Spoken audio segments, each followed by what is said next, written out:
Vorrei ringraziare il sindaco Enzo Bianco, l'intero Consiglio Comunale e la città intera per aver reso possibile un passo così avanti, mettendo il primo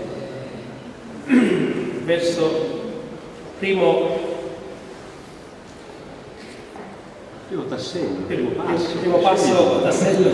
per costruire la nostra città interculturale.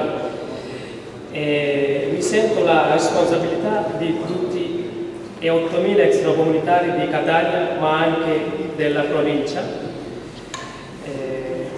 Per questo prima richiesta che si istituisca consulta degli immigrati e non solo per questo motivo consegno il nostro programma che è stato costruito da tutte le comunità.